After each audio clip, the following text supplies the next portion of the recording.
Hi friends, എല്ലാവർക്കും കുഞ്ഞൂസ് cooking ചാനലിലേക്ക് സ്വാഗതം. ഞാനിന്നിവിടെ പുട്ട് തന്നെയാണ് തയ്യാറാക്കാൻ പോകുന്നത്. അപ്പോൾ പുട്ട് ഒരു ഇറച്ചിപ്പുട്ടാണ് തയ്യാറാക്കാൻ പോകുന്നത്.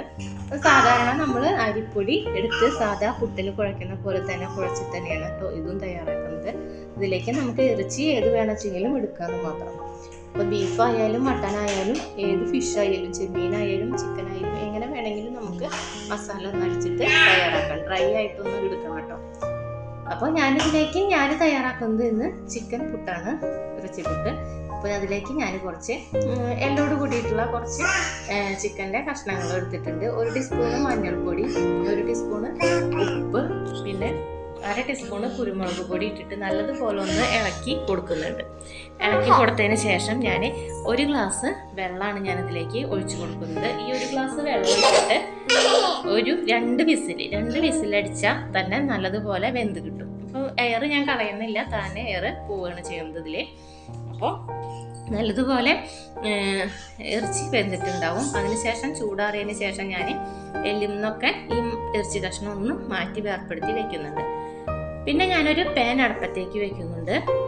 അത് ഒന്ന് ചൂടായി വരുമ്പോൾ അതിലേക്ക് ഒരു 6 ടീസ്പൂണ് വെളിച്ചെണ്ണയാണ് ഞാൻ ഒഴിച്ചു കൊടുക്കുന്നത്. ഈ വെളിച്ചെണ്ണ ഒഴിച്ചു കൊടുത്തതിന് ശേഷം 3 ടീസ്പൂണ് ഇഞ്ചി വെളുത്തുള്ളി പച്ചമുളക് പേസ്റ്റ് ഇട്ട് കൊടുത്ത് നല്ലതുപോലെ ഒന്ന് മൂപ്പിച്ചെടുക്കുന്നുണ്ട്. പച്ചമണം പോകുന്ന വരെ ഒന്ന് നല്ലതുപോലെ ഒന്ന് മൂപ്പിച്ചെടുക്കുക. 2 മീഡിയം സൈസ് സവാള കട്ട് ചെയ്ത് ഇട്ട് കൊടുത്ത് നല്ലതുപോലെ ഒന്ന് ഇളക്കി കൊടുക്കുന്നുണ്ട്. അതൊന്ന് വഴണ്ട് വരാൻ വേണ്ടിയിട്ട് ഞാൻ കുറച്ച് ഉപ്പ് ചേർത്ത് കൊടുക്കുന്നുണ്ട്. പിന്നെ 1 തക്കാളി ഗ്രേറ്റ് ചെയ്ത് ഇട്ട് കൊടുത്തതിന് ശേഷം 1 ടീസ്പൂണ് മഞ്ഞൾപ്പൊടി ഇട്ട് കൊടുത്തിട്ട് നല്ലതുപോലെ ഇളക്കി കൊടുക്കുന്നുണ്ട്. പിന്നെ ഞാനിതിലേക്ക് ഇട്ട് കൊടുക്കുന്നത് ഗരം മസാല ഒരു 1/2 ടീസ്പൂണും 1/2 ടീസ്പൂണ് നമ്മുടെ കുരുമുളക് പൊടിയും ഇട്ട് കൊടുക്കുന്നുണ്ട്. എന്നിട്ട് കുറച്ച് കറിവേപ്പില ഇട്ട് നല്ലതുപോലെ വീണ്ടും ഇളക്കി കൊടുക്കുന്നു. എല്ലാം കൂടി ഒന്ന് വഴണ്ട് വരുന്നതോടുകൂടി കുറച്ച് മല്ലിയില ഇട്ട് കൊടുക്കുന്നുണ്ട്.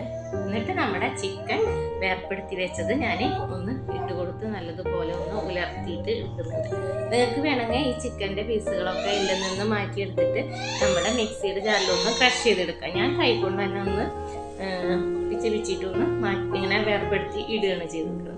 അപ്പോൾ ഇതൊന്ന് വെള്ളം തീരെ ഉണ്ടാവാൻ പാടില്ല. നമുക്കൊന്നതൊന്ന് വെള്ളം ഡ്രൈ ആയിട്ട് ഇരിക്കണം. അപ്പോൾ ഒന്ന് ഉലർത്തിയിട്ട് എടുക്കാം കേട്ടോ. കണ്ടില്ലേ? അപ്പോൾ ഇതുപോലെ തീരെ വെള്ളമില്ലാതെ ഇതേപോലെ ആയിട്ട് നമുക്ക് കിട്ടും. അപ്പോൾ ഞാൻ ഇത് ഒന്നും ഇങ്ങനെ നന്നായിട്ടൊന്ന് വലിയ കിട്ടാൻ വേണ്ടിയിട്ടാണ് ഒന്ന് വെയിറ്റ് ചെയ്യണത്. അപ്പോൾ പെട്ടെന്ന് തന്നെ ആവും. അപ്പോൾ കരിയരുത്, നല്ലതുപോലെ ഒന്ന് ഇളക്കി കൊടുത്താൽ മതി കേട്ടോ. അപ്പോൾ അതവിടെ ഞാൻ മാറ്റി വെച്ചിട്ടുണ്ട്. നമ്മുടെ ചിക്കൻ്റെ മസാല അവിടെ റെഡി ആയിട്ടുണ്ട്. ഇനി നമുക്ക് സാധാരണ അരിപ്പൊടിയിൽ കുറച്ച് ജീരകവും കുറച്ച് ചുവന്നുള്ളി അരിഞ്ഞിട്ടിട്ട് ഞാനിതൊന്ന് കുഴച്ച്, അതായത് പുട്ടിൻ്റെ പരുവത്തിലേക്കുള്ള പൊടി എങ്ങനെ കുഴയ്ക്കുമെന്ന് ഞാൻ കഴിഞ്ഞ വീഡിയോയിൽ ഇട്ടിട്ടുണ്ടായിരുന്നു.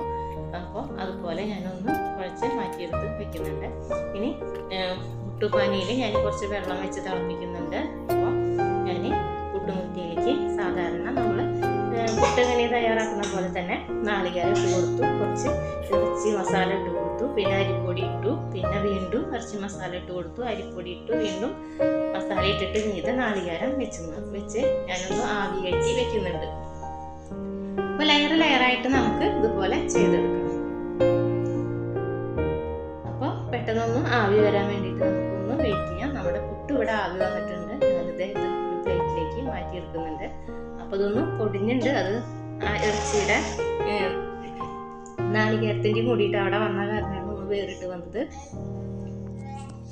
അപ്പോൾ ബാക്കിയുള്ള കുറച്ച് മസാല ഞാൻ ഈ പുട്ടിൻ്റെ മീതിലേക്ക് ഇട്ട് കൊടുത്തിട്ട് നമുക്ക് കഴിക്കാൻ അപ്പോൾ വളരെ ടേസ്റ്റിയാണ്. അപ്പോൾ സാധാരണ നമുക്ക് പുട്ടിൽ തന്നെ ഞാൻ അത്യാവശ്യം ഇറച്ചി ഇട്ട് കൊടുത്തിട്ടുണ്ട്. എന്നാലും നമുക്ക് ബാക്കി ബാലൻസ് ഉണ്ട് വെച്ചെങ്കിൽ നമുക്ക് ഇതിലിട്ട് കൊടുത്തിട്ട് ഒന്ന് കഴിക്കാം. അതേപോലെ തന്നെ നമുക്ക് മറ്റുള്ള പുട്ടൊക്കെ ഒന്ന് തയ്യാറാക്കിയെടുക്കാം കേട്ടോ.